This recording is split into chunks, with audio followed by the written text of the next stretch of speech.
Welcome to moms magic kitchen. ಇವತ್ತಿನ recipe palak bonda. ಕ್ಲೀನಾಗೆ wash ಮಾಡ್ಕೊಂಡಿರೋ ಪಾಲಕ್ಕು ಒಂದೆರಡು ಕೈ, ಅದಕ್ಕೆ ಕೊತ್ತಂಬರಿ ಪುದೀನ ಸೇರಿಸಿದ್ದೀವಿ. ಜೊತೆಗೆ ಹಸಿಮೆಣಸಿನ್ಕಾಯಿ, ಈರುಳ್ಳಿ, ಸ್ವಲ್ಪ ಜೀರಿಗೆ, ಸ್ವಲ್ಪ ಸೋಂಪು ಅದಕ್ಕೆ ಹಾಕ್ಕೊಂಡು ಅರಿಶಿನ ಪುಡಿ ಸ್ವಲ್ಪ ಆ್ಯಡ್ ಮಾಡ್ಕೊತಾ ಇದ್ದೀವಿ.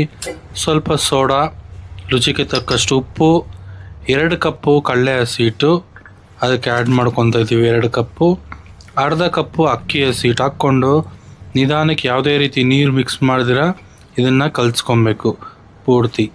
2-3 ನಿಮಿಷ ಅದನ್ನು ಪೂರ್ತಿ ಕಲಿಸ್ಕೊಂಡು ಆಮೇಲೆ ಸ್ವಲ್ಪನೇ ನೀರು ಹಾಕ್ಕೊಂಡು ಅದನ್ನು ನೀಟಾಗಿ ಮಿಕ್ಸ್ ಮಾಡ್ಕೊಬೇಕು.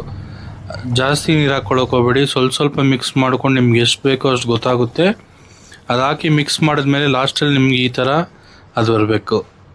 ಈ ಥರ ಬಂದಮೇಲೆ ಇವಾಗ ಎಣ್ಣೆ ಬಿಸಿಯಾಗಿದೆ, ನಿಧಾನಕ್ಕೆ ಒಂದೊಂದೇ ಬೋಂಡ ಎಣ್ಣೆಯಲ್ಲಿ ಹಾಕ್ಕೊಂಡು ಈ ಥರ ಗೋಲ್ಡನ್ ಮೀಡಿಯಮ್ ಫ್ಲೇಮಲ್ಲಿರಲಿ. ಈ ಥರ ಬೋಂಡ ರೆಡಿಯಾಗಿರುತ್ತೆ ನಿಮ್ಮದು. ಇವಾಗ ಬರ್ತಾ ಇರೋ ಮಳೆಗೆ ಈ ಬಿಸಿ ಬಿಸಿ ಬೋಂಡ ಸಾಯಂಕಾಲ ಸ್ನ್ಯಾಕ್ಸ್ಗೆ ಸೂಪರಾಗಿರುತ್ತೆ. ಒಳ್ಳೆ ಕಲರಲ್ಲಿ ಬಂದಿದೆ. ಟೇಸ್ಟಿಂಗ್ ಮಾಡ್ತಾಯಿದ್ದೀನಿ. ಒಳ್ಳೆ ಹೊಗೆ, ಸೂಪರಾಗಿ ಸ್ಮೂತಾಗಿ ಆನಿಯನ್ ಎಲ್ಲ ಬಾಯಲ್ಲಿ ಸಿಗ್ತಾ ಒಳ್ಳೆ ಕ್ರಿಸ್ಪಿಯಾಗಿ ಬಂದಿದೆ ಬೋಂಡ. ಮನೇಲಿ ಮಾಡ್ಕೊಳ್ಳಿ, ಚೆನ್ನಾಗಿ ತಿನ್ಕೊಳ್ಳಿ.